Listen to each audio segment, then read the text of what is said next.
ആശാ വർക്കർമാർ നടത്തുന്ന സമരത്തെക്കുറിച്ച് നേരത്തെ നമ്മൾ ആലപ്പുഴയിൽ നിന്ന് റിപ്പോർട്ട് ചെയ്ത വാർത്തയുടെ വിശദാംശങ്ങളിലേക്കാണ് മധു. സമരം പൊളിക്കാനായി CITUവിൻ്റെ പ്രത്യേക സമരം നാളെ നടക്കുകയാണ്. പ്രത്യേക വേഷം അണിഞ്ഞ് CITU ബദൽ മാർച്ച് സംഘടിപ്പിക്കുകയാണ്.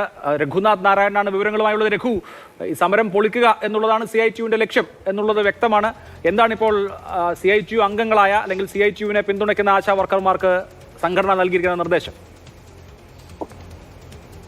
പൊളിക്കുക എന്നതിനൊപ്പം തന്നെ ഇതിൽ CPM നല്ല രീതിയിൽ പ്രതിരോധത്തിലായിട്ടുണ്ട്. ആ പ്രതിരോധത്തിന് ഒരു മറകൂടി സൃഷ്ടിക്കുക അല്ലെങ്കിൽ ആ പ്രതിരോധം മാറ്റുക എന്നുള്ളൊരു ലക്ഷ്യം കൂടി ഈ വിഷയത്തിൽ CPM-നുണ്ട്. നാളെ ഈ ആശാ വർക്കേഴ്സ് ഫെഡറേഷൻ ഒഴിച്ച് ആശാ വർക്കേഴ്സ് കോൺഗ്രസ് അടക്കമുള്ള പ്രതിപക്ഷ സംഘടനകൾ കൊല്ലം, ആലപ്പുഴ, മലപ്പുറം ജില്ലകളിലെ കളക്ട്രേറ്റുകളിലേക്ക് മാർച്ച് നടത്തുന്നുണ്ട്. വരും ദിവസങ്ങളിൽ കോഴിക്കോട് ഉൾപ്പെടെയുള്ള സ്ഥലങ്ങളിൽ വലിയ സംഗമം നടത്താൻ വേണ്ടിയും തീരുമാനിച്ചിട്ടുണ്ട്. ആ ഘട്ടത്തിലാണ് ഇവിടെ ആലപ്പുഴയിലും നാളെ സമരമുണ്ട്.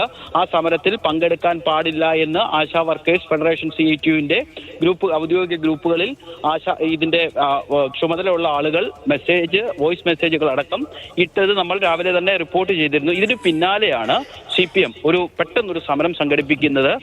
കളക്ട്രേറ്റിലാണ് ആശാ വർക്കേഴ്സ് കോൺഗ്രസ് ഉൾപ്പെടെയുള്ളവരുടെ സമരമെങ്കിൽ അതിന് തൊട്ടപ്പുറത്ത് പാസ്പോർട്ട് ഓഫീസിലാണ് CITUവിന്റെ സമരം. അതായത് ഇതൊരു സംസ്ഥാന ഗവൺമെന്റിന്റെ വിഷയമല്ല, അല്ലെങ്കിൽ സംസ്ഥാന ഗവൺമെന്റിന്റെ മാത്രം പോരായ്മ കൊണ്ടല്ല ഇത്തരത്തിൽ വീഴ്ച സംഭവിക്കുന്നത്. വേതനത്തിനടക്കം കേന്ദ്രത്തിന്റെയും കൂടി ഒരു പങ്കാളിത്തം അതിനകത്തുണ്ട്. കേന്ദ്രം കൂടി സഹകരിച്ചാൽ മാത്രമേ, കേന്ദ്രത്തിൽ നിന്ന് ഫണ്ട് വന്നാൽ മാത്രമേ ഇതിനൊക്കെയുള്ളൊരു കാര്യങ്ങൾ നടക്കാൻ സാധിക്കുള്ളൂ എന്നുള്ളൊരു സന്ദേശം പുറത്തേക്ക് കൊടുക്കുക എന്നുകൂടി ഒരു ലക്ഷ്യമുണ്ട് ഈ CITUവിന്റെ സമരത്തിന്, പാസ്പോർട്ട് ഓഫീസ് സമരത്തിന്. കോൺഗ്രസിന്റെ സമരം അല്ലെങ്കിൽ പ്രതിപക്ഷ സംഘടനകളുടെ സമരം ഉദ്ഘാടനം ചെയ്യുന്നത് മുൻ MP CPM-ൽ നിന്ന് വന്ന ഡോക്ടർ KS മനോജാണ്. CITUവിന്റെ സമരം ഉദ്ഘാടനം ചെയ്യുക PP ചിന്തരഞ്ജനാണ്. തീർച്ചയായും രണ്ട് സമരവും ഒരേ സമയത്ത് നടത്തണോ എന്നുള്ളത് മാത്രമാണ് അവിടെ ചോദ്യം. CITUവിന് നിശ്ചയമായും കേന്ദ്രത്തിനെതിരെ സമരം ചെയ്യാം, കാരണം ഇത് കേന്ദ്രാവിഷ്കൃത പദ്ധതിയാണ് ആശ.